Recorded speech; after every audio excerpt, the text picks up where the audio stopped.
اعوذ باللہ من الشیطان الرجیم بسم اللہ الرحمن الرحیم الحمد للہ الذی نور قلوب العارفین بنور معرفتہ واثبت فؤاد انبیائہ و اولیائہ بقصص الانبیاء والمرسلین وأكمل إيمان المسلمين والمؤمنين بولاية علي أمير المؤمنين عليه السلام.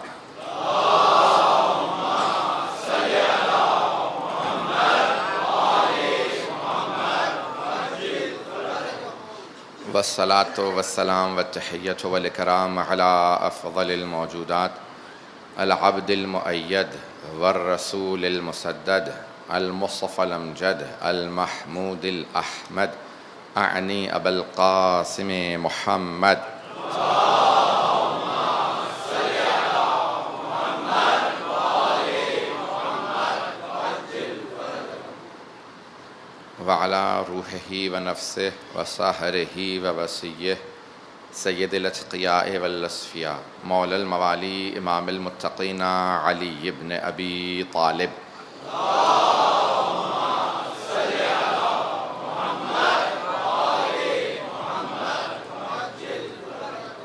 وعلى أوصيائه لا سيما بقية الله في الأرضين روحي وأرواح العالمين لتراب مقدمه الفداء واللعنة الدائمة على أعدائهم أجمعين من الآن إلى قيام يوم الدين. أما بعد فقد قال أبو عبد الله الصادق علیہ الصلاۃ والسلام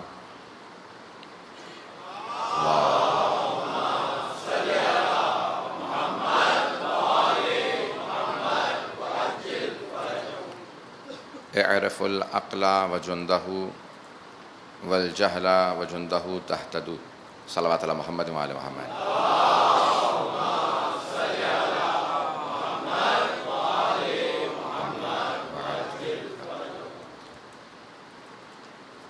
ایمان و عقل کے عنوان سے اس سلسلہ مجالس کو آپ کی خدمت میں پیش کر رہا ہوں. پروردگار کی بارگاہ میں دعا ہے کہ وہ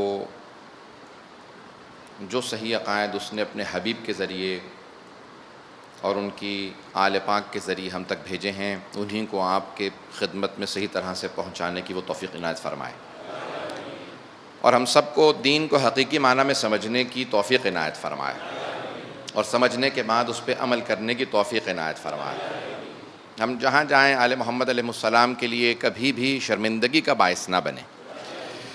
عزیزان گرامی، صرف دو کل کی جو تقریر تھی اس میں سے سوالات اگر پیدا ہوں ان کا جواب دیتے ہوئے آگے بڑھوں گا. موضوع کے متعلق یہ بھی موضوع سے متعلق ہیں کہ میں نے کل پنجتن کی خلقت سے متعلق پیش کیا تھا اور ہمارا عقیدہ یہ ہے کہ ہم چہاردہ معصومین علیہ السلام کو ایک ہی نور سے خلق مانتے ہیں اور ہمارا عقیدہ یہ ہے کہ وہ 14 معصوم ہیں، علم لدنی کے مالک ہیں، عصمت کبریٰ کے مالک ہیں.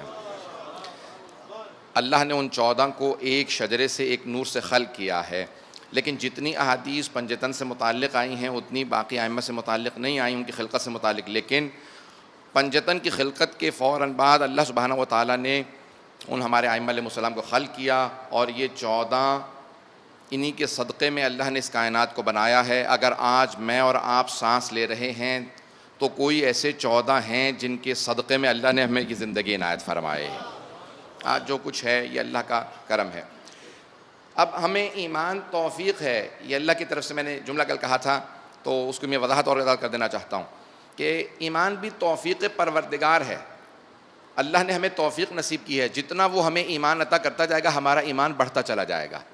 اس کا مطلب یہ نہیں ہے کہ ہم کوشش بند کر دیں کہ اللہ ہی ایمان دے گا، اگر اس نے مجھے کم دیا ان کو زیادہ دیا تو میں اللہ ہی سے کہتا رہوں کہ تو نے مجھے ایمان کم دیا ہے. اللہ آپ ہی کی کوشش پہ آپ کو ایمان عطا کرتا، یا آپ کی محنت اور کوشش کے اوپر وہ عطا کرتا ہے. عطا وہی کرتا ہے لیکن آپ کی کوشش. اب دو نظریات ہیں مکتب اہل بیت علیہ السلام کے علاوہ، مجبرہ کا ہے اور مفوضہ کا ہے. دونوں کی جلدی جلدی آپ کے سامنے تشریح کروں گا اور پھر جو مکتب اہل بیت ہے اس کے مطابق بات کو آگے بڑھاؤں گا ایمان و عقل کے ضمن میں. مجبرہ یہ کہتے ہیں کہ اللہ نے ہمیں مجبور پیدا کیا ہے جو کچھ ہم کر رہے ہیں یہ ہم نہیں کر رہے، اللہ ہم سے کروا رہا ہے. اگر معاذ اللہ خدا نہ خواستہ کوئی گناہ بھی کرتا ہے تو اللہ نے اس سے گناہ کروایا ہے. تو ائمہ علیہ السلام سے جب پوچھا کہ مولا یہ نظریہ صحیح ہے، آپ نے فرمایا نہیں. پھر جزا و سزا کا تصور ہی ختم ہو جاتا ہے. جزا کیسی جب اس نے مجبور کیا نیکی پہ، سزا کیسی جب اس نے گناہ پہ مجبور کیا. انسان کا نیکی اور بدی پہ اختیار تھا تبھی تو جزا و سزا ہے. پتہ نہیں توجہ ہے یا نہیں ہے.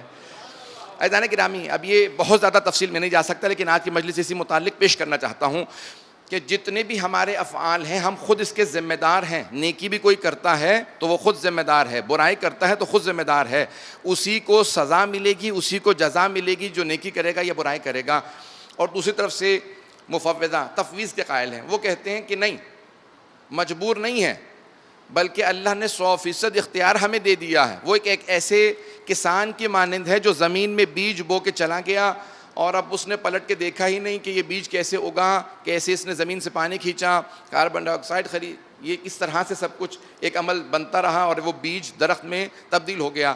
ہمارا عقیدہ یہ ہے کہ اتنا بھی انسان کو اختیار نہیں کہ وہ اپنے آپ کو تمام افعال کا مختار سمجھنے لگے. اللہ سبحانہ و تعالیٰ قدیر ہے لیکن افعال و اعمال پہ مجبور نہیں کرتا. عزیزان گرامی، ہمارا عقیدہ یہ ہے کہ ہم یزید کو اس لیے برا کہتے ہیں کہ یزید اپنے اس عمل کا، کردار کا خود ذمہ دار تھا. اللہ نے اسے مجبور نہیں کیا تھا. سید الشہداء کے قتل پہ، جناب سید الشہداء کو قربانی دینے پہ مجبور نہیں کیا تھا. انہوں نے اپنے اختیار سے راہ خدا میں سب کچھ قربان کر دیا. اس لیے جب تک کائنات رہے گی حسین علیہ السلام رہیں گے اور یزید پہ ہمیشہ لعنت رہے گی.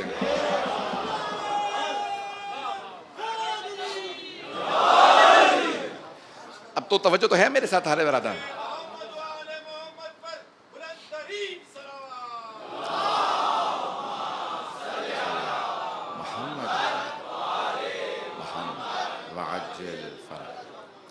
لیکن ہم کیوں کہتے ہیں کہ ایمان توفیق الہی ہے؟ توجہ کر رہے ہیں نا؟ ہم کیوں کہتے ہیں توفیق الہی ہے؟ اللہ ہمیں توفیق دیتا ہے تو ہمارا ایمان بڑھتا ہے.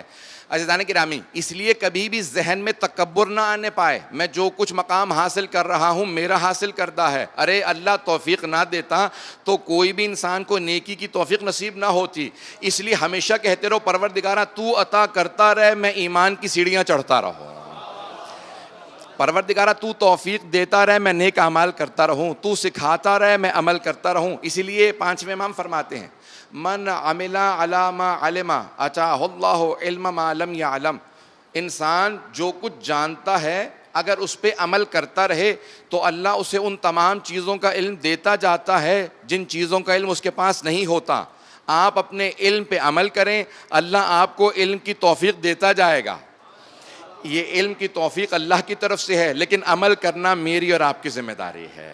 اگر ہم عمل کریں گے تو اللہ ہمارے علم میں اضافہ کرے گا. عزیزان گرامی، یہ ایمان اسی طرح سے توفیق پروردگار ہے. کبھی کوئی یہ نہ سوچے میں بہت قابل ہوں، میں بہت باعمل ہوں، میں بہت نیک ہوں. ہمیشہ یہی کہتے رہیں پروردگارہ یہ تیری توفیق ہے، تائید آل محمد ہے کہ میں اس راستے پہ چل رہا ہوں. جب بھی مجلس کے اندر آئیں تو ہمیشہ یاد رکھیں ان ماں باپ کو کہ جو آپ کو پہلی مرتبہ انگلی پکڑ کے مجلس میں لے کے آئے تھے، کہ اللہ نے انہیں یہ سعادت دی کہ وہ آپ کو فرش اعضاء پہ لے کے آ رہے ہیں. وہ سب کے سب ثواب میں شریک ہیں، آپ کے اجداد کہ جنہوں نے اس سلسلے میں کوئی بھی اقدام کیا. آئیں ذرا میں بات کو آگے بڑھانا چاہتا ہوں اب معصوم امام جعفر الصادق علیہ الصلوۃ والسلام کے.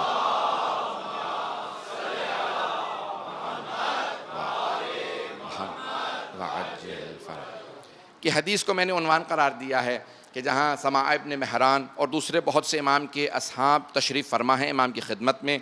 اور خوشا بحال میں کہتا ہوں خوش قسمت تھے وہ لوگ کہ جو ائمہ معصومین علیہ السلام محمد و آل محمد کی بارگاہ میں مستقیماً علم حاصل کرتے تھے. یہ بہت بڑی سعادت ہے.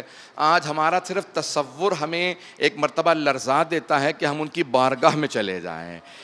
عزیزان گرامی، اب انسان تصور کرے کہ کچھ لوگ امام کی بارگاہ میں بیٹھے ہیں اور ایک بحث شروع ہوئی عقل اور جہل سے متعلق. تو سماع کہتے ہیں کہ امام علیہ السلام نے کہا اعرف العقل و جندہ، عقل کو پہچانو اور اس کے لشکر کو، اس کی فوج کو پہچانو. جہالت کو پہچانو اور اس کے لشکر، اس کی فوج کو پہچانو. کل میں نے حدیث یہاں سے شروع کی تھی، تہتدوا، ہدایت پا جاؤ گے. تو سماع کہتے ہیں کہ مولا ہمارے پاس کسی شے کا علم نہیں ہے الا ما علمتنا، سوائے اس کے کہ جو آپ علم ہمیں دے دیں. اب یہاں بڑے بڑے علماء نے جنہوں نے اصول کافی کی اس حدیث کی تشریح کی ہے، شرح لکھی ہے، تفسیر کی ہے، میں ان کے اقوال دیکھ رہا تھا کہ یہ پورا موضوع عقل و جہل کا جو پورا موضوع ہے یہ غیب سے متعلق ہے. اگر امام معصوم نہ بتاتے تو کوئی غیر معصوم ہمت کر کے کوشش کر کے ان تمام علوم کو اپنے پاس سے دریافت نہیں کر سکتا تھا اگر چھٹے امام نہ بیان کر دیتے.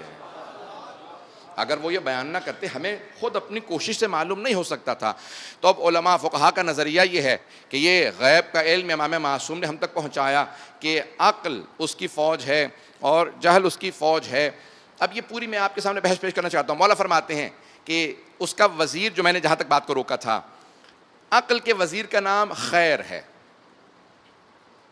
اور جہل کے وزیر کا نام شر ہے. خیر و شر کو آج پیش کرنا چاہتا ہوں. اور اس کے بعد جب فوج شروع ہوتی ہے تو مولا فرماتے ہیں کہ لشکر میں سب سے پہلا جو سپاہی ہے، عقل کے سپاہی، پہلے سپاہی کا نام ایمان ہے اور جہالت کے پہلے سپاہی کا نام کفر ہے.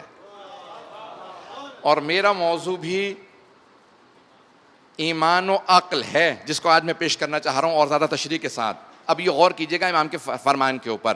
تو مولا فرماتے ہیں پہلا جو لشکر ہے، غور فرمائیں گے، عقل بہت بڑی نعمت ہے کہ جس کو اللہ نے خلق کیا، لیکن مولا فرماتے ہیں کہ اس کے پہلے اس کے وزیر کا نام ہے خیر اور جہالت کے وزیر کا نام ہے شر. مجمع کی توجہ میرے ساتھ رہے. اب سب سے جو پہلے انسان ہیں جناب آدم ہیں. اگر عقل کو سمجھنا ہے تو جناب آدم کو دیکھ لیں، وہ عین عقل ہیں. اور اگر جہالت کو سمجھنا ہے تو ان کا جو ضد ہے، ان کا جو مخالف ہے، ان کا جو دشمن ہے وہ ابلیس ہے، اسے پہچان لیں. خیر کو دیکھنا ہے تو جناب آدم کو دیکھیں، شر کو دیکھنا ہے تو شیطان کو دیکھیں. یہ دونوں ہمیشہ متضاد رہے ہیں، دونوں میں ہمیشہ جنگ رہی ہے. اب میں آپ کے سامنے پیش کر رہا ہوں. شیطان نے کیا کہا تھا؟ کہا پروردگارا خلقتنی من نار وخلقتہ من طین، تو نے مجھے آگ سے بنایا ہے اور آدم کو مٹی سے بنایا ہے. آگ مٹی سے افضل ہے. علماء کہتے ہیں کہ شیطان نے صرف جناب آدم کی سامنے اس مٹی کے مجسمے کو دیکھا تھا، وہ جو ان میں نور چھپا ہوا تھا اسے نہیں دیکھا تھا. آج بھی بہت سے ایسے ہیں حتیٰ کلمہ پڑھ لیتے ہیں لیکن پیغمبر کو خاکی سمجھتے ہیں، نور کی طرف توجہ نہیں کرتے.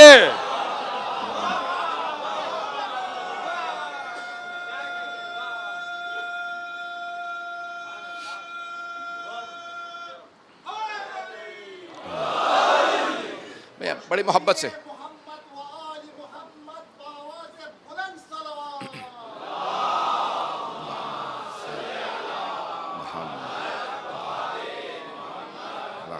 پھر بھی بآواز بلند محمد وعلی محمد پہ صلوات پڑھیں.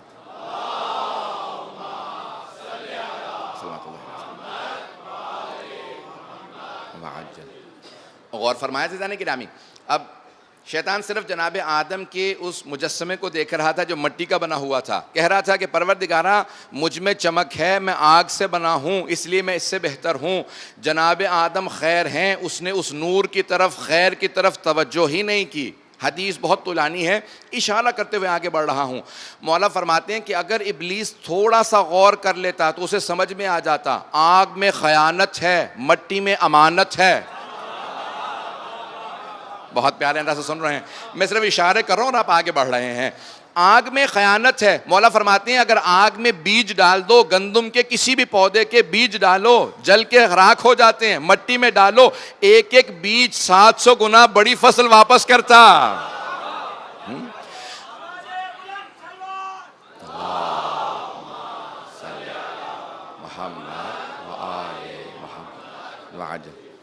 پھر مولا فرماتے ہیں کہا کہ آگ کے اندر بھڑک پائی جاتی ہے، تکبر پایا جاتا ہے. جب آگ جلتی ہے اوپر کی طرف جاتی ہے، جب مٹی کو پھینکا جاتا ہے اس میں تواضع ہے، انکساری ہے، زمین کی طرف جاتی ہے. تواضع ہی، انکساری ہی انسان کو بڑا بناتی ہے، تکبر انسان کو پست کر دیتا ہے. شیطان میں تکبر تھا، ختم ہو گیا. جناب آدم میں تواضع تھا، آج تک باقی ہیں. عزیزان گرامی، یہ بہت بڑے بڑے سبق ہیں. امام معصوم فرماتے ہیں کہ عقل کا وزیر خیر ہے. اب یہ پوری بحث پیش کرنا چاہ رہا ہوں کہ آیا اللہ نے شر کو خلق کیا. میں نے آپ سے کل عرض کیا تھا بہت ایک علمی میں نے موضوع لیا ہے, بلکہ لیا نہیں ہے, بانیان نے مجھے دیا ہے, بہت علمی موضوع. میں جتنا ہو سکتا ہے سادہ اور آسان علم کلام کے ساری بحثوں کو جتنا آسان بنا کے پیش کر سکتا ہوں پیش کرنے کی کوشش کر رہا ہوں. بہت علمی بحث ہے. آج پورے کے پورے مغربی دنیا کے فلاسفہ کے اندر بھی یہ بحث آج تک موجود ہے. جتنا آسان آل محمد نے اسے کیا ہے, اگر وہ نہ سمجھاتے تو عقلوں میں بحث آ ہی نہیں سکتی تھی. خیر و شر ہے کیا, وہی سمجھا سکتے ہیں جو سمجھے ہیں. آئیں ذرا پیش کر رہا ہوں. آیا اللہ نے اچھائی برائی دونوں کو بنایا ہے؟ میں نے جس طرح سے کل یہ حدیث میں پیش کیا کہ امام کہہ رہے ہیں عقل کو پہلے بنایا اور پھر جہل کو. آیا اللہ نے جہالت کو بھی بنایا ہے یا نہیں؟ عقل کو جب بنایا تو اس کے متضاد جو سامنے آیا وہ جہالت ہے. اللہ نے شر کو نہیں بنایا, برائی کو نہیں بنایا.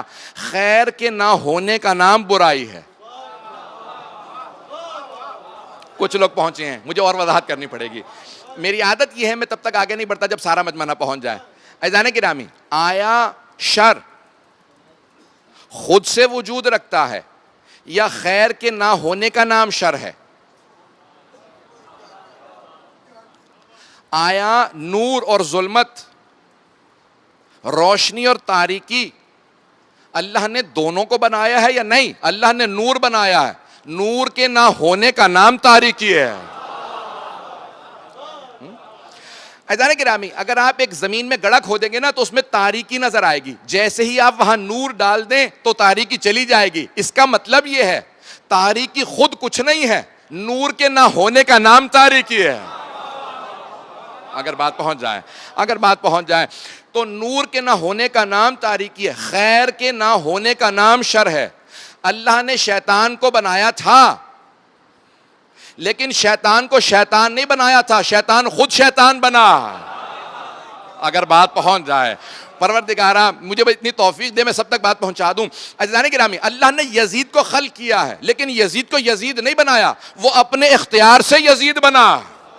اللہ نے اسے حسین کے قتل پہ مجبور نہیں کیا تھا, گناہوں پہ مجبور نہیں کیا تھا, اپنے اختیار سے گنہگار بنا. اگر اللہ مجبور کرتا تو اللہ نے اسے شر بنایا, برا بنایا, شیطان بنایا, مردود بنایا, جہنمی بنایا, لعنتی بنایا. لیکن نہیں, اللہ کہتا ہے میں نے پورا اختیار دیا تھا, ہدایتوں کا بندوبست کرتا رہا تھا, وہ ٹھکراتا رہا. یہاں تک کہ جب اس نے قتل بھی کر دیا, حسین ابن علی کو شہید کر دیا, تو سر آ کے قرآن کی تلاوت کر کے بتا رہا تھا سمجھ لے میں ہی خیر ہوں. اسی سر کو تلاوت کرتے ہوئے دیکھ کے بہت سے عیسائی غیر مسلم ہدایت پا گئے تھے. اللہ نے وہاں بھی ہدایت کا بندوبست کیا. جس نے ٹھکرایا اپنی مرضی سے ٹھکرایا, اللہ نے خیر کو بھیجا تھا. اگر بات پہنچ جائے, اللہ ہدایت بھیجتا ہے, اللہ کی طرف سے خیر ہے. اب میں 2 آیات پیش کر رہا ہوں اور اس کی تشریح کے اندر 1-2 مثالیں پیش کروں گا. عزیزان گرامی, ما اصابکم من حسنۃ فمن اللہ, اللہ کہتا ہے جو اچھائی آپ تک آتی ہے اللہ کی طرف سے ہے. وما اصابکم من مصیبۃ فمن انفسکم, اور جتنے مسائل, مصیبتیں یا پریشانیاں یا شر تمہارے پاس آتے ہیں اپنی وجہ سے ہیں. توجہ چاہوں گا میں سارے مجمع کی. ایک آزمائشیں ہوتی ہیں, دوسرا شر ہوتا ہے. آزمائش اور ہے, شر اور ہے.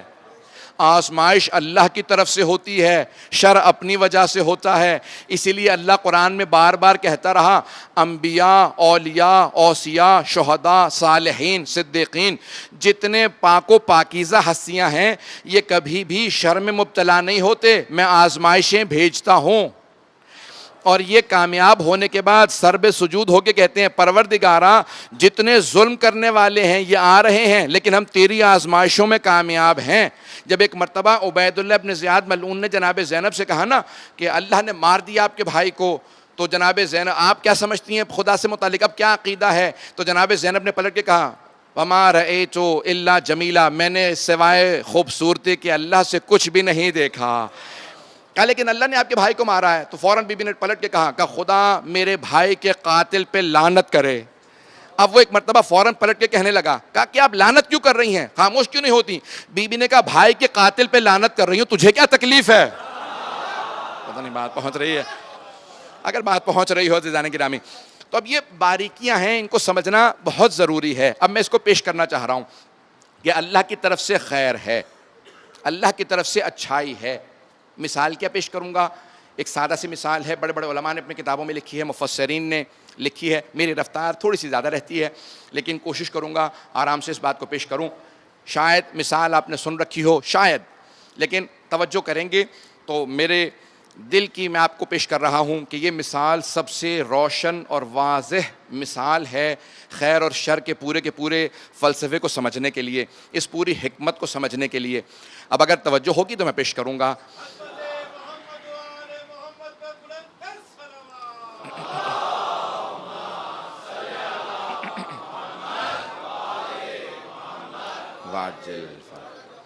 عزیزان گرامی, آپ جانتے ہیں سائنس نے ثابت کر دیا کہ زمین پہ جتنی روشنی ہے وہ سورج کی وجہ سے ہے. سورج سے جو روشنی آتی ہے زمین پہ آتی ہے.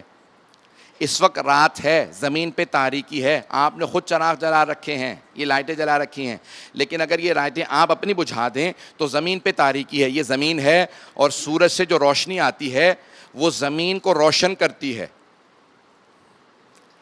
اب جتنی روشنی زمین پہ ہے وہ سورج کی وجہ سے ہے, لیکن جو زمین پہ تاریکی ہے وہ سورج کی وجہ سے نہیں ہے, زمین کی اپنی وجہ سے ہے. نہیں سمجھا پایا؟ کچھ لوگ پہنچے ہیں, مجھے مجمع کی توجہ چاہیے. زمین پہ جتنی روشنی ہے وہ ساری سورج کی وجہ سے ہے, کیونکہ سورج میں روشنی ہے زمین پہ آتی ہے. لیکن جتنی بھی زمین پہ تاریکی ہے وہ سورج کی وجہ سے نہیں ہے, کیونکہ سورج میں تاریکی ہے ہی نہیں. سورج میں صرف روشنی ہے, وہ روشنی ہی دیتا ہے. زمین پہ پھر تاریکی کس کی وجہ سے ہے؟ زمین کی اپنی وجہ سے. کیوں؟ توجہ چاہوں گا سارے مجمع کی. جب زمین سورج کی طرف رخ کر لے تو روشنی آنے لگتی ہے, جہاں جہاں سے رخ پھیرتی جائے تو تاریکی آ جاتی ہے. اگر ہمارا رخ پروردگار کی رحمتوں کی طرف رہے تو خیر آتی رہتی ہے. جب ہم اس کی رحمتوں سے رخ پھیرتے ہیں تو اپنی وجہ سے شر آنے لگتا ہے. جتنی اللہم صلی محمد وآل محمد. غور فرمایا بس عزیزان گرامی, جتنی زمین پہ روشنی ہے سورج کی وجہ سے ہے. یہ تاریکی زمین کی اپنی وجہ سے ہے, کیونکہ رخ سورج کی طرف نہیں ہے. جب زمین کیونکہ مسلسل ایک طواف کے اندر ہے, میں نے ایک لفظ استعمال کیا اگر پہنچ جائے, زمین مسلسل ایک طواف کے اندر ہے, گھوم رہی ہے اور کئی حرکتیں ہیں. زمین کا طواف چاند کر رہا ہے, زمین سورج کا, سورج بھی رکا ہوا نہیں ہے, وہ بھی طواف کر رہا ہے. تو کوئی ایسا منبع خیر ہے جس کے عشق میں ساری دنیا دیوانی ہے اور وہیں سے ساری خیر ہے. وہ خداوند متعال ہے, وہ محمد مصطفیٰ ہیں, وہ علی مرتضیٰ ہیں, وہ فاطمہ الزہرا ہیں, حسن مجتبیٰ ہیں, حسین ابن علی ہیں. یہ سب کے سب اللہ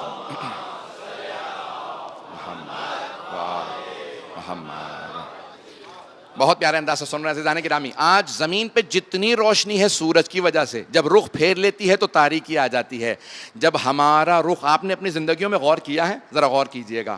آپ دیکھتے ہیں معنویت کتنی بڑھ جاتی ہے جب محرم آتا ہے. ایسے آگے نہیں بڑھوں گا. آپ نے کبھی غور کیا محرم آتا ہے آپ کی معنویت کتنی بڑھ جاتی ہے, دل کتنا نرم ہو جاتا ہے, گناہوں سے کتنے دور ہونے لگتے ہیں. کبھی غور کیا یہ اتنی زیادہ ہماری زندگیوں میں خیر کیوں آ جاتی ہے, شر سے دور کیوں ہو جاتے ہیں؟ کیونکہ ہمارا رخ حسین کی طرف ہو جاتا, ہمارا رخ سید الشہداء کی طرف ہو جاتا ہے. جو خیر ہی خیر ہو تو خیر ہی عطا کرے گا.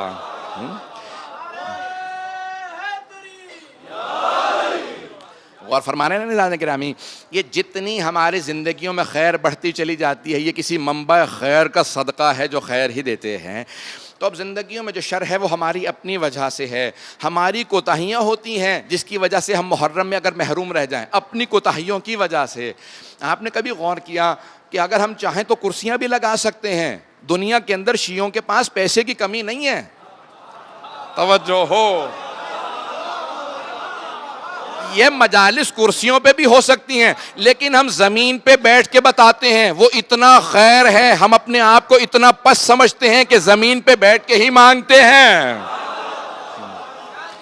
عزیزان گرامی، یہ انسان کے تواضع انکساری کی علامت ہے۔ نماز میں آج بھی اگر انسان مجبور نہ ہو، بیمار نہ ہو، تو زمین پہ آ جاتا ہے، فرش پہ بیٹھ جاتا ہے۔ اور ہمارے لیے ممبر اس لیے نہیں لگایا جاتا کہ معاذ اللہ استغفر اللہ میں کو اپنی بلندی کے قائل ہوں، نہ، صرف اس لیے کہ جتنے بھی عزاداران سید الشہداء ہیں وہ دیکھ سکیں، وَإِلَّا جو اپنے آپ کو حسین کے سامنے گرا دیتا ہے، حسین اسی کو بلند کرتے ہیں۔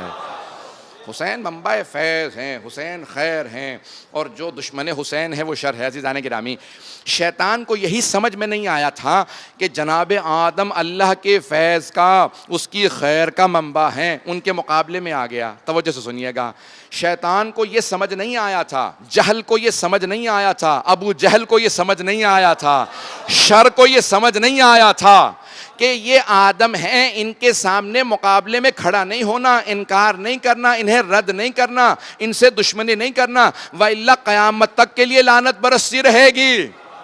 جو اس وقت کے آدم کے مقابلے میں آ جائے تو اس ابلیس پہ قیامت تک کے لیے لعنت ہے، اس شیطان پہ قیامت تک کے لیے لعنت ہے۔ جو بعد والے کسی آدم کے مقابلے میں آئے، چاہے کربلا کے آدم حسین کے مقابلے میں آئے یا کسی بھی اور، پتہ نہیں توجہ ہے یا نہیں ہے، وہ سب کے سب خیر ہیں۔ جو ان کے مقابلے میں آتا ہے، اللہ سبحانہ و تعالیٰ انہی کو شر بنا دیتا ہے، شر ہی پہ لعنت ہوا کرتی ہے۔ حضرات گرامی، خیر سے وابستہ رہیں، خیر سے وابستہ رہیں۔ جناب سید الشہداء خیر ہے، اگر میں اس بات کو پہنچا پاؤں۔ ایمان کیا ہے؟ ایمان و عقل۔ میں دیکھ رہا ہوں بہت سی آنکھوں میں آنسو ہیں، پروردگار سلامت رکھے جو اس عقیدت سے۔ میں نے کل جملہ پیش کیا تھا کہ 3 چیزوں کا سمجھنا بہت ضروری ہے، ایمان کا، عقل کا اور احساسات کا۔ احساس انسان کو حسینی بناتا ہے، اگر احساس نہ ہو تو انسان حسینی نہیں بن سکتا۔ یہ جناب زینب کبریٰ نے تعلیم دیا۔ اب اگلا مرحلہ میں بہت تیزی سے گزر رہا ہوں، کیونکہ میں نے کل پیش کیا تھا کہ چھٹے امام نے فرمایا 75 فوجی ہیں لشکر عقل کے اندر اور 75 ہیں لشکر جہل کے اندر، تو میں نے صرف ابھی خیر کو پیش کیا۔ پھر امام فرماتے ہیں کہ اور پھر اللہ نے کیا کیا، وَالْإِيمَانُ وَضِدَّهُ الْكُفْرُ، اور اس کے بعد ہے ایمان جو عقل کی فوج میں ہے، اور اس کا جو ضد ہے، متضاد ہے، الٹ ہے، وہ ہے کفر جو جہل کی فوج میں ہے۔ اگر اسی کو سننا پسند فرمائیں گے تو میں آگے بڑھنا چاہتا ہوں۔ عزیزان گرامی، ایمان عقل کا سپاہی ہے، ایمان عقل کا سپاہی ہے۔ اور سے سنیں، جملہ پیش کر رہا ہوں بہت بزرگ علماء کا، مجھے بہت ان کی گاڑی بحث، علمی بحث کو سادہ اور آسان کر کے پیش کرنا۔ وہ کہتے ہیں کہ علم میں اور ایمان میں فرق ہے۔ علم میں اور ایمان میں فرق ہے۔ کیا فرق ہے؟ علم محض صرف جاننے کا نام ہے، ایمان دل سے ماننے کا نام ہے۔ نہیں، علم جاننے کا نام ہے اور ایمان دل سے ماننے کا نام ہے۔ اگر کوئی دل سے نہ مانتا ہو تو وہ ایمان نہیں رکھتا۔ ابلیس کے پاس علم تھا، اسے اللہ نے برگزیدہ بنایا ہے، خلیفۃ اللہ بنایا ہے، پہلا نبی بنایا، زمین پہ پہلا انسان بنایا، ہادی بنایا۔ علم تھا لیکن جناب آدم پہ ایمان نہیں رکھتا تھا۔ علم کافی نہیں ہے جب تک کہ ایمان نہ ہو۔ اگر بات پہنچ جائے، علم کافی نہیں ہے۔ ابلیس کو پورا علم تھا، اس نے خلقت جناب آدم کو دیکھا تھا، جنت کو دیکھا تھا، جہنم کو دیکھا تھا، سب کچھ دیکھ رہا تھا، لیکن ہر چیز کا منکر ہو رہا تھا، اس لیے قیامت تک کے لیے اس پہ لعنت ہے۔ علم کے ساتھ ساتھ ایمان ہونا ضروری ہے۔ یہ علم نہیں ہے جو آپ کو فرش عزا پہ لایا ہے، یہ آپ کا ایمان ہے جو یہاں لایا۔ علم کافی نہیں ہے، انسان کے پاس ایمان ضروری ہے۔ اگر بات کو پہنچا دوں، آپ نے ایک جملہ مصائب میں ہمیشہ سنا ہے، میں بھی ممبر سے پڑھتا ہوں اور مستند ہے، تمام شیعہ سنی علماء نے لکھا ہے کہ جب جناب سید الشہداء کی شہادت ہو رہی تھی تو اس وقت جناب زینب کبریٰ بار بار عمر سعد سے کہتی تھی، عمر ابن سعد سے کہتی تھی، یہ ابن سعد، اے سعد کے بیٹے، تو دیکھ رہا ہے اور میرا بھائی یا نواسہ رسول مارا جا رہا ہے، تو دیکھ رہا ہے اور یہ مارا جا رہا ہے، تو روکتا کیوں نہیں ہے؟ وہ رونے لگا کہ نہیں روکوں گا نہیں۔ پوری بحث ہے، بی بی نے اس سے کہا کیوں کہ تو دیکھ رہا ہے؟ اس سے توقع کیا تھی؟ آیا کوئی توقع تھی نیکی کی؟ عزیزان گرامی، عمر سعد سے زیادہ کوئی بھی امام حسین کے جاننے والا نہیں تھا۔ وہ جانتا تھا ان کا مرتبہ کیا ہے. سعد ابن ابی وقاص صحابی کا بیٹا تھا, پتہ نہیں توجہ ہے یا نہیں, بہت بڑے صحابی کا بیٹا تھا عمر سعد, اور خود قابل تھا, عالم تھا, علم رکھنے والا تھا, لیکن ایمان نہیں رکھتا تھا. بی بی نے وہیں پہ مخاطب ہو کے صرف اس سے کہا کہ دیکھ تو جانتا ہے, تو نے میرے نانا کی حدیث کو سنا ہے, یہ جوانان جنت کا سردار ہے, یہ کون ہے, اس کا رتبہ تو جانتا ہے, ذرا روک اپنے لشکر کو. کہ نہیں روکوں گا, مار دو حسین کو. اور حکم دیتا تھا, اور اس نے یہ بھی کہا تھا سب گواہ رہنا پہلا تیر حسین کو میں نے مارا. یعنی دیکھیں اتنا جانتے ہوئے بھی جناب سید الشہداء کو تیر مار رہا ہے, کہتا قتل کر دو, آگے بڑھو, کوئی مار دو حسین کو. تو جناب زینب مخاطب ہو رہی تھی کہ دیکھو جانتا ہے لیکن ایمان نہیں رکھتا. ابلیس بھی جانتا تھا, ایمان نہیں رکھتا تھا. عمر سعد بھی جانتا تھا, ایمان نہیں رکھتا تھا. جب تک ایمان نہ ہو علم کارآمد نہیں ہے, وبال جان بن جاتا ہے. لیکن علم کے بعد اگر ایمان آ جائے تو کبھی حر بناتا ہے,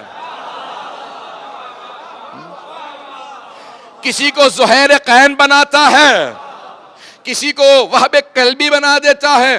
یہ جتنے جناب سید الشہداء کے اصحاب ہیں, یہ سب کے سب پہلے سے ایمان نہیں رکھتے تھے. سب حضرت عباس نہیں تھے, حبیب ابن مظاہر نہیں تھے, مسلم ابن اوسجا نہیں تھے. اکثر ایسے تھے جنہوں نے صرف راستے میں دیکھا, علم رکھتے تھے, جب ایمان لائے تو ان کی قسمت پلٹ گئی. علم کافی نہیں جب تک ایمان نہ ہو. جو حسین پہ ایمان لے آئے وہی جنت میں جاتا ہے. یہ ایمان ہے جو فرش ازا پہ لاتا.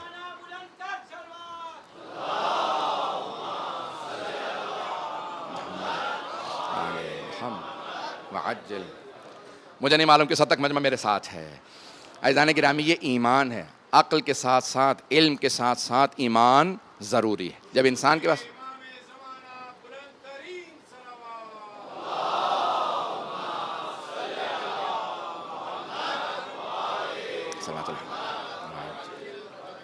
عزیزان گرامی, ایمان بہت ضروری ہے. ایمان کا تعلق قلب سے ہے. میں نے کل حدیث مولا کی پیش کر دی ہے, دہراؤں گا نہیں, بات کو آگے بڑھانا چاہتا ہوں. ایمان زندگی کا جز ہے. جب انسان اچھا, اب بعض اوقات ایک شبہ آ جاتا ہے. نوجوان اکثر سوال کرتے ہیں کہ بعض کا دل میں ایک شک سا آتا ہے, شبہ سا آتا ہے, پتہ نہیں خدا ہے یا نہیں, خدا نخواستہ شبہ آتا ہے. اللہ سے متعلق آ جاتا ہے, بعض کا نبی سے, امام سے متعلق, قرآن, کوئی بھی شبہ ذہن میں شک آ سکتا ہے. پیغمبر اسلام فرماتے ہیں میری امت کو سارے شک معاف ہیں جب تک وہ زبان سے اظہار نہ کریں. جب تک زبان سے نہ کہیں مجھے شک ہو گیا ہے, تب تک سارے شک معاف ہیں. کہا جتنا ایمان کم ہوگا اتنے شکوک و شبہات آئیں گے, جتنا ایمان بڑھتا چلا جائے گا شکوک و شبہات دور ہوتے چلے جائیں گے. کہ مولا اگر شک آئے تو کیسے دور کریں؟ کہ دو طریقے ہیں. اس شخص سے متعلق سوال کرو ان سے جن کے پاس معرفت ہو, جن کے پاس ایمان ہو, معرفت ہو. باب مدینۃ العلم سے سوال کرو, ان کے ماننے والوں سے سوال کرو. وہ ایمان کو دور کرتے چلے جائیں گے, آپ کے ایمان کو بڑھاتے چلے جائیں گے, شک و شبہات کو دور کرتے چلے جائیں گے. اور دوسرے کہا جتنے باعمل بنتے چلے جاؤ گے اتنے شکوک و شبہات دور ہوتے چلے جائیں گے. دو چیزوں سے انسان کا ایمان بڑھتا ہے, ایک سوال کرنے سے, اہل ایمان سے, اہل علم سے, اور دوسرے جب انسان اس پہ عمل کرے. آئیں ایک حدیث امام محمد باقر علیہ الصلوۃ والسلام کی پیش کرتے ہیں.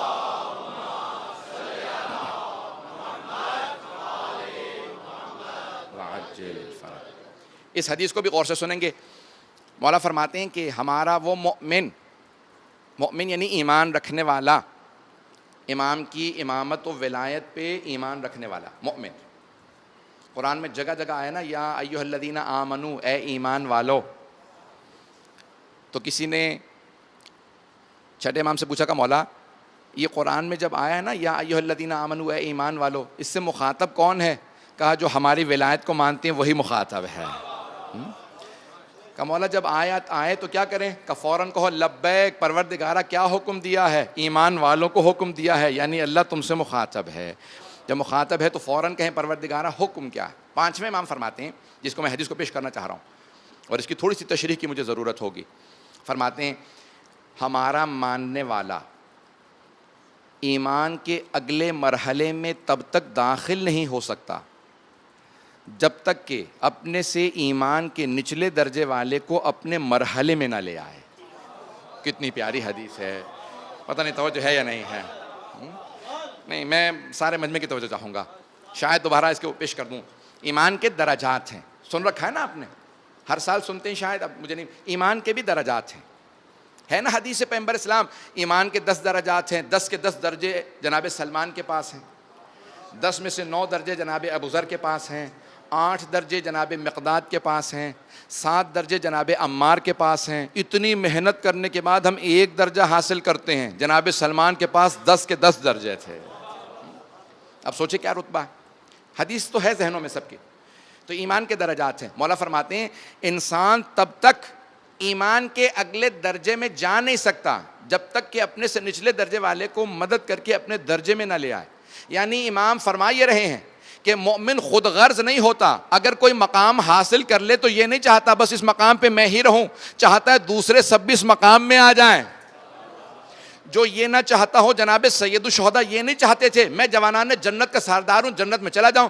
کہا نہیں، اکیلا گیا تو کیا گیا، جب تک کہ لاکھوں کروڑوں کو ساتھ شفاعت کر کے نہ لے جاؤں تو حسین حسین نہیں ہے. جناب سید الشہداء اس ہستی کا نام ہے جو جتنے عزادار ہیں سب کی شفاعت کر کے سب کو جنت میں لے جائیں. اب سوچے حسین ابن علی نے کربلا کی کتنی بڑی قربانی پیش کی ہے، چاہتے جنت میں جاتے. یہ نہیں پیغمبر نے کہا تھا جب واقعہ کربلا ہو جائے گا تو جنت میں چلے جائیں گے، جوانان جنت کے سردار بن جائیں گے. کہا یہ جوانان جنت کے سردار ہیں، 3 برس کے تھے جب فرمایا کہ یہ جوانان جنت کے سردار ہیں حسن و حسین، 4 برس اور 3 برس. عزیزان گرامی، تب تک ہم اگلے مرحلے میں نہیں جا سکتے. اگر اب 5 سے 10 منٹ زحمت دوں گا کہ پیش کر پاؤں کہ ایمان کا اگلا مرحلہ حاصل کیسے ہو، جب تک ہم صفات اپنے اندر پوری نہ کریں. اگر سننا پسند فرمائیں گے، میں جانتا ہوں مجمع بہت دور تک ہے، بہت سے لوگ کھڑے ہیں.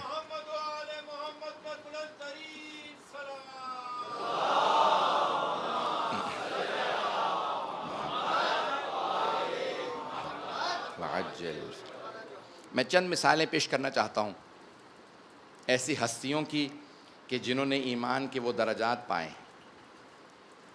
مومن تب تک اگلے مرحلے میں نہیں جاتا جب تک کہ جو آپ سے پیچھے، یعنی آپ اگر کسی کی غلطی کو دیکھیں، لغزش کو دیکھیں، خطا کو دیکھیں تو فوراً اس کو متوجہ کریں، اسے بتائیں یہ غلطی ہے. انسان اس ایمان کے سفر میں آگے نہیں بڑھ سکتا جب تک کہ اصلاح نہ کرے.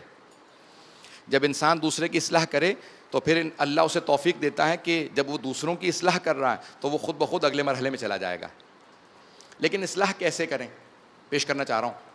اصلاح کیسے کریں؟ مولا فرماتے ہیں المؤمن مرآۃ المؤمن، مومن مومن کا آئینہ ہے. جب آئینے میں انسان دیکھتا ہے نا تو اسے اپنا عکس نظر آتا ہے. آئینہ ہمیں سب کچھ بتاتا ہے لیکن بولتا نہیں ہے، خاموشی سے بتاتا ہے. کسی کی بھی اصلاح کریں تو شور مت مچائیں، خاموشی سے بات کو بتائیں. کہ اسے تنہائی میں لے جائیں، کسی کونے میں کہیں کہ آپ کے اندر یہ لغزش ہے، یہ خطا ہے. لیکن کبھی بھی جھوٹ نہ کہیں، کسی کو بھی چاپلوسی نہ کریں، کسی کی بھی بہت زیادہ تعریف نہ کریں. اس کو صحیح عکس دکھائیں، صحیح تصویر دکھائیں تاکہ وہ ایمان کے اگلے مرحلے میں چلا جائے. امام معصوم فرماتے ہیں ہمارا وہ مومن اگلے مرحلے میں جائے گا کہ جو دوسروں کو اپنے ساتھ اس سفر میں لے جانا چاہے. جناب سلمان فارسی نے دعوت دی جناب ابوذر غفاری کو گھر پہ. جناب ابوذر کھانے کے لیے گئے. اب آپ جانتے ہیں بے انتہا غربت کا دور تھا. جب کھانے کے لیے گئے تو جناب سلمان نے خشک روٹی ساتھ میں رکھی. آج تو تصور ہی نہیں ہے کہ کوئی خشک روٹی کھا لے. کوئی ساتھ میں کھانے کی اور شے نہیں تھی کہ کوئی دال ہی ہو، کوئی سبزی ہو یا کوئی نہیں، کچھ نہیں، صرف روٹی. جب روٹی سامنے رکھی تو جناب بزرگ نے خشک روٹی دیکھنے کے بعد کہا اگر کچھ نمک ہی ہوتا، کوئی سرکہ کچھ ہی ہوتا تو روٹی نیچے اتر جاتی. جناب سلمان نے کہا تھوڑا سا انتظار کیجیے. اپنے باورچی خانے میں گئے، دیکھا کچھ بھی نہیں ہے، ایک برتن پڑا تھا. وہ برتن اٹھایا، فوراً بازار میں گئے، اسے گروی رکھا. کہا مجھے تھوڑا سا نمک یا سرکہ دے دو ادھار، جب پیسے آئیں گے میں اپنا برتن تمہیں پیسے واپس دے کے چھڑوا لوں گا. گروی رکھا اور وہ نمک یا سرکہ لے آئے اور فوراً آ کے دسترخوان پہ رکھ دیا. کہا بسم اللہ، نمک حاضر ہے. انہوں نے تھوڑا سا نمک چھڑک دیا, روٹی پہ روٹی کھائی. جناب سلمان نے فوراً کہا کہ اے ابو ذر, آپ نے پیغمبر اسلام کی حدیث کو سنا ہے نا کہ 3 طبقات سے دعا کروانی چاہیے. مسافر سے دعا کروا, اللہ اس کی دعا قبول کرتا ہے. مہمان سے, بیمار سے, کیونکہ بیمار بھی اللہ کے قریب ہو جاتا ہے, مہمان بھی اللہ کا الضیف حبیب اللہ, مہمان اللہ کا دوست ہے. تو دعا کر دو تاکہ مہمان کی دعا میزبان کے حق میں قبول ہوتی ہے. تو جناب ابو ذر نے ہاتھوں کو بلند کیا, دعا کروانا چاہتے تھے کہ پروردگارہ تیرا شکر ہے, تو نے ہمیں قناعت شعار بنایا. توجہ کیجیے گا, سارے مجمع کی توجہ چاہیے. کہا پروردگارہ تیرا شکر ہے, تو نے ہمیں قناعت پسند فرمایا ہے. قناعت یعنی اگر کم بھی مل جائے تو ہم اس کے اوپر خوش ہیں, شکایت نہیں کرتے, شکوہ نہیں کرتے. دیکھیں جناب سلمان اگلے درجے میں تھے, جناب ابو ذر نچلے درجے میں تھے. تو فوراً روک کے کہا کہ ذرا دعا کو روک دو, اصلاح کر دوں. کہ کیا ہم کتنے قناعت شعار ہیں, میں نے کیا غلط بات کہی ہے کہ اصلاح کرنے لگے ہو؟ کہ یہ مت کہو کہ قناعت شعار ہو, قناعت پسند ہو. اگر قناعت پسند ہوتے تو میزبان کے برتن تم گروی نہ رکھواتے. جنہیں پیغمبر تربیت کرتے ہیں وہ ان رتبوں پہ پہنچ جاتے ہیں.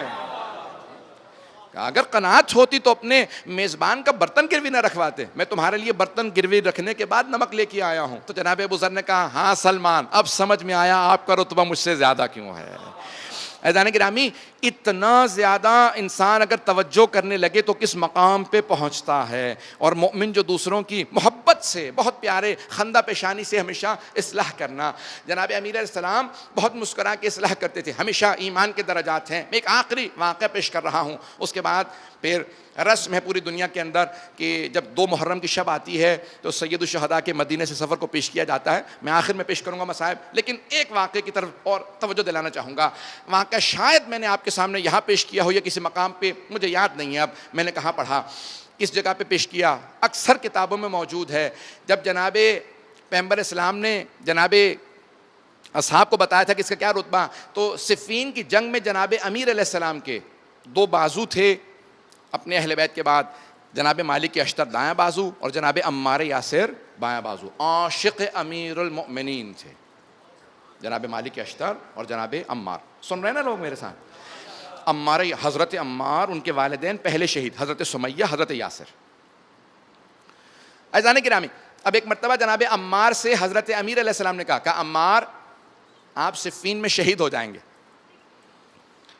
جب کہا نا تو دیکھیں مومن کو شہادت کی خبر ملے تو مایوس نہیں ہوتا, خوش ہوتا. تو جناب عمار کی ایک مرتبہ آنکھوں کے اندر روشنی سی آنے لگی, بہت خوش ہوئے اور کچھ سوچنے لگے. تو مولا نے ایک مرتبہ پلٹ کے فوراً کہا کہ عمار رسول خدا نے شہادت حساب کر کے بتایا تھا. نہیں بات کو پہنچا سکا. اب سارے لوگوں نے فوراً جناب عمار سے کہا کہ عمار کیا بات ہے, مولا کیا کہہ رہے ہیں؟ کہ مولا میں نے تو آپ کو کچھ کہا ہی نہیں تھا, آپ نے فوراً یہ جواب کیوں دیا؟ کہ عمار آپ کے ذہن میں آیا تھا کہ جب پیغمبر اسلام نے مجھ سے کہا تھا کہ چوتھا درجہ آپ کا ہے, سلمان, ابو ذر, مقداد اور عمار, تو چوتھے درجے پہ میں تھا. تو جیسے جناب امیر نے مجھ سے کہا نا کہ آپ کو شہادت ملے گی تو فوراً میرے ذہن میں بات آئی کہ ہو نہ ہو اگر سلمان جتنا نہیں تو مقداد یا ابو ذر کے درجے پہ ضرور پہنچ جاؤں گا. شہادت کے بعد شہادت ملے گی تو میرا درجہ بڑھ جائے گا. تو مولا نے فوراً پلٹ کے کہا کہ عمار پیغمبر نے حساب شہادت حساب کر کے بتایا تھا, جو ذہن کو پڑھ لے اسے علی کہتے ہیں.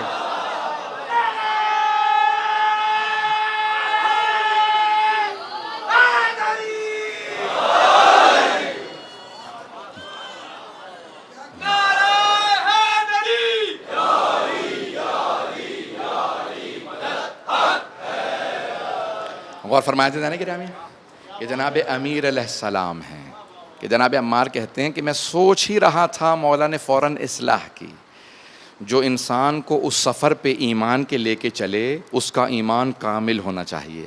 پروردگارہ تیرا لاکھ لاکھ شکر ہے, ہم ان کے ماننے والے ہیں جو ایمان کے ان درجات پہ ہیں کہ دوسروں کو 10ویں درجے تک لے جاتے ہیں. پروردگارہ کیا مقام ہے جناب سید الشہداء جو خیر کل ہیں. 28 رجب ہے, ذہنوں میں ہے آپ کے کہ جب ایک مرتبہ مروان اور ولید نے جناب سید الشہداء سے بیعت کا مطالبہ کیا, بلایا, اپنے دربار میں بلایا. آئمہ جب مانتے نہیں تھے درباروں میں چلے کیوں جاتے تھے بلانے پہ؟ تاکہ لوگ یہ نہ کہیں یہ ہمیشہ بغاوت کی سوچ رکھتے ہیں۔ مولا نے مسلسل یہ بتانا چاہا دیکھو میں بغاوت نہیں کر رہا، میں بیعت نہیں کروں گا۔ یہ بغاوت میں بیعت نہ کرنے میں بہت فرق ہے۔ میں امت مسلمہ کے اندر شر نہیں پھیلا رہا، میں صرف اور صرف اصلاح چاہتا ہوں، اپنے جد رسول خدا اور اپنے بابا علی مرتضیٰ کی امت میں اصلاح کے لیے قیام کر رہا ہوں۔ اس نے بلایا۔ تاریخ کے الفاظ ہیں، روایات میں موجود ہے کہ صرف یہ سننا تھا جناب زینب کا کہ مروان و ولید نے اپنے دربار میں بلایا ہے۔ ایک گورنر تھا مدینے کا اور دوسرا یزید کا قریبی رشتہ دار تھا، تو جناب زینب سے رہا نہ گیا، کہا بھیا ان کی نیتیں اچھی نہیں ہیں۔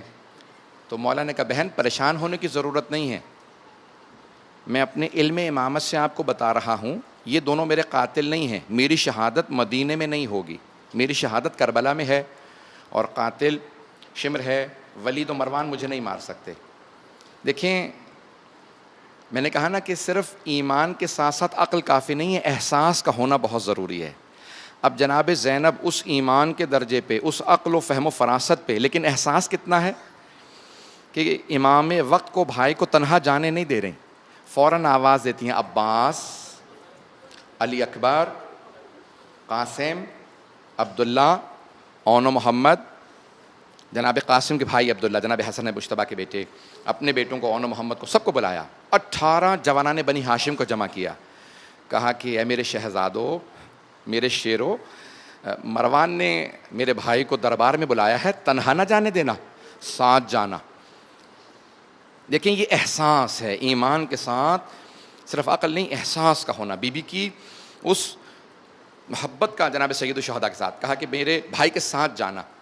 تو جناب عباس نے ایک مرتبہ سارے جوانان بنی ہاشم کو جمع کیا، کہا تلواریں حمائل کر لو، ساتھ چلیں گے۔ تو جیسے ہی ساتھ چلے تو جناب سید الشہداء نے ایک جملہ کہا عباس آپ اس دارالامارہ کی، قصر الامارہ کی کہ اس دروازے پہ کھڑے رہیں، اندر مت آئیے گا، اگر میری آواز بلند ہو تو پھر آپ اندر تشریف لے آئیے گا، عباس آپ اندر آ جائیں۔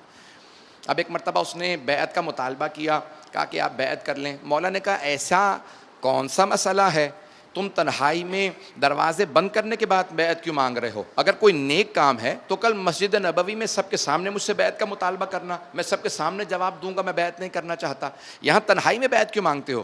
کہا حسین ہم جانتے ہیں آپ بیعت نہیں کریں گے، تنہائی میں کر لیجئے، ہم اعلان نہیں کریں گے۔ مولا نے کہا نہ تنہائی میں نہ مجمع عام میں امام اسے کہتے ہیں جس کے قول و فعل میں تضاد نہ ہو۔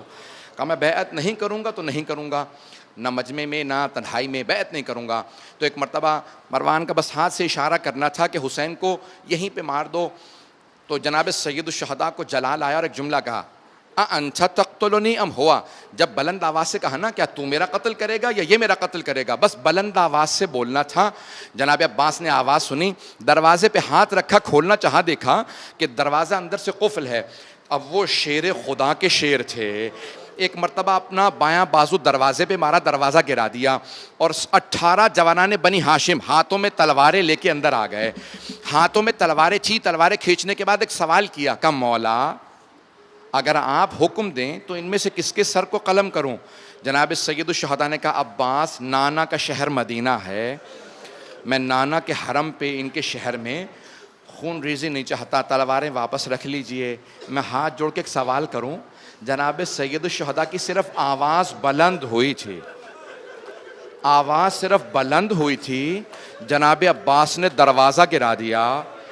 جوانان بنی ہاشم ایک مرتبہ اندر آ گئے، تلواریں نکال کے کہہ رہے بلند آواز سے بات کر رہے ہو، تمہیں نہیں معلوم یہ حسین ابن علی ہیں؟ بلند اے مروان بلند آواز سے بات مت کر، آرام سے بات کریے، علی کا بیٹا زہرا کا بیٹا ہے۔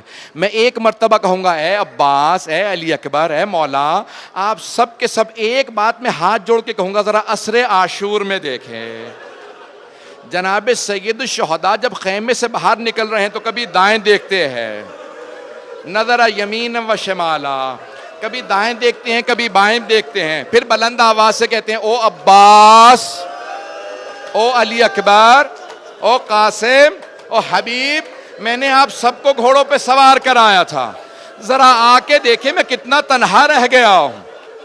اجرکم اللہ، اجرکم اللہ۔ اہل سنت کا راوی ہے، اہل سنت کا راوی حمید ابن مسلم، وہ کہتا ہے میں نے دیکھا جب امام حسین نے غربت کا نعرہ بلند کیا نا، بلند آواز سے کہا او عباس مجھے کوئی سوار کرانے والا نہیں، تو اہل سنت کا راوی کہتا ہے میں نے اپنی آنکھوں سے دیکھا ایک برقع پوش بی بی خیمے سے باہر آ گئے، کہا بھیا میری زندگی میں غربت کا نعرہ بلند نہ کرنا، بھیا ابھی زینب زندہ ہے، میں آپ کو ذوالجناح پہ سوار کراؤں گی۔ مجھے نہیں معلوم حسین کو کمزوری تھی یا بہن کو برداشت نہیں تھا۔ اجرکم اللہ۔ بس بھئی سن لیجئے، 5 سے 7 منٹ کی زحمت دوں گا، زیادہ تفصیل سے نہیں پڑھ رہا، سنیں گے۔ ابھی 2 ہے نا، آج تو ابھی صرف دوسری کی شب ہے۔ ایک مرتبہ جناب سید الشہداء نے کہا عباس ذرا فہرست تیار کرو کون کون ہمارے ساتھ کربلا چلے گا، تو جناب سید الشہداء نے نام بتائے۔ بیویوں کے جب نام بتانا شروع کیے نا تو جناب عباس کی غیرت نے برداشت نہیں کیا، کہا آقا یہ زہرا زادیاں بھی ہمارے ساتھ جائیں گے، یہ علی کی بیٹیاں ہمارے ساتھ جائیں گے، کہا ہاں عباس، کہا آقا جیسا آپ کا حکم۔ وہ جناب عباس سے کہا مولا جیسا آپ کا حکم۔ جناب عباس نے فہرست تیار کی، کہا میرے بھائی عباس کل نام بلاتے جانا، جب ہم چلیں گے تو ایک ایک مرتبہ سب آتے جائیں گے، سوار کراتے جانا۔ اب میں کس طرح سے پیش کروں گا؟ سارے جتنے بھی مرد تھے جوان تھے سب کو جناب عباس نے بتایا علی اکبر آپ کا نام فہرست میں موجود ہے، آپ ساتھ چلیں گے۔ اے سید سجاد مولا نے آپ سے متعلق کہا، اے قاسم آپ سے متعلق کہا۔ میں ایک سوال کروں، چھوٹے سے بچے کو کیسے بتایا ہوگا؟ جناب علی اصغر کو کیسے بتایا ہوگا؟ میرا دل کہتا ہے مولا حسین نے کہا ہوگا عباس آپ کو بتانے کی ضرورت نہیں ہے، میں علی اصغر کو کان میں خود بتا دوں گا، ایسا بتاؤں گا علی اصغر رکنا ہی نہیں چاہے گا۔ اجرکم اللہ۔ بس بھی ایک مرتبہ سب کو مردوں کو بتا دیا، مستورات کی فہرست تیار ہوئی۔ یہاں جناب سید الشہداء مسند بچھا کے بیٹھ گئے۔ جوانان بنی ہاشم کو کہا سب تیار ہو جاؤ۔ جہاں محلہ بنی ہاشم تھا دروازے کے سامنے محلے کا دروازہ تھا، ایک فہرست جناب عباس نے بتائی، خاتون سے کہا یہ فہرست ہے، کسی کنیز سے کہا بیویوں کے نام لیتی جانا اور جو جو آتی جائے گی برقعے میں ہیں مجھے بتا دینا، میں اس حساب سے سب سے کہہ دوں گا تیار ہو جائیں۔ ایک مرتبہ، اب میں ساری فہرست نہیں پڑھوں گا، ایک مرتبہ کنیز نے اندر سے آواز دی، کہا کہ لیلا آ رہی ہیں۔ جناب عباس نے کہا علی اکبر آگے بڑھو آپ کی والدہ ہیں۔ کسی جوانان بنی ہاشم میں سے ایک نے اپنا گھٹنا زمین پہ رکھا، کہا بی بی چچی اماں آپ میرے گھٹنے پہ پاؤں رکھے۔ جناب علی اکبر نے ماں کا بازو تھاما، اونٹنی پہ سوار کرا دیا، اونٹنی کو کھڑا کیا، آگے بڑھا دیا۔ ایک مرتبہ آواز دی، کہا کہ رباب آ رہی ہیں، بیویاں آتی جا رہی ہیں۔ بس بھئی ہاتھ جوڑ کے میں نے سارے مصائب چھوڑ دیے۔ ایک مرتبہ کسی نے اندر سے کنیز نے آواز دی، حسن مجتبیٰ کی بیوہ فروا آ رہی ہے۔ جناب عباس نے کہا کہ اے قاسم ذرا آگے بڑھو، عبداللہ ماں کو سہارا دو۔ اتنے میں ایک مرتبہ کنیز نے آواز دی، علی کی بیٹی ام کلثوم آ رہی ہیں۔ بس یہ سننا تھا، حضرت ام کلثوم آ رہی ہیں۔ جناب عباس خود آگے بڑھے، اپنا گھٹنا زمین پہ رکھا، کہا بی بی یہاں پہ پاؤں رکھ لیجئے۔ کہا علی اکبر پھپھی کا بازو تھامو، قاسم پھپھی کا بازو۔ ایک مرتبہ پردہ ہٹایا، جناب ام کلثوم کو سوار کرا دیا۔ اتنے میں کنیز نے آواز دی، علی کی بیٹی زینب کبریٰ آ رہی ہیں۔ بس آواز دینا تھی کہ زینب کبریٰ آ رہی ہیں، اگر دیکھ سکے میری طرف تو دیکھیے گا۔ جیسے ہی کہا نا زینب کبریٰ، علی کی بیٹی زینب کبریٰ آ رہی ہیں، راوی کہتا ہے علی ابن تہان کہتا ہے میں نے اپنی آنکھوں سے دیکھا حسین نے مسند کو چھوڑ دیا، خود حسین اٹھے، عماری کا پردہ ہٹایا، عباس نے گھٹنا رکھا، علی اکبر نے بازو تھاما۔ جیسے کہا نا بی بی سوار ہو جائیے، جناب زینب نے کہا بھیا آج مجھے وہ سوار کرائے جو 11 محرم کو لاشوں کے بیچ میرا بازو تھامے گا، گلے میں توق، ہاتھوں میں ہتھکڑیاں، پاؤں میں بیڑیاں۔ میرے مولا حسین نے آواز دی، میرا سجاد بیٹا اور میرا عابد بیٹا۔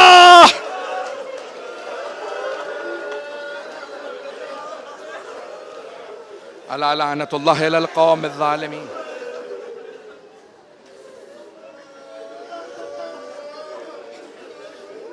وَسَيَعْلَمُ الَّذِينَ ظَلَمُوا أَيَّ مُنْقَلَبٍ يَنْقَلِبُونَ.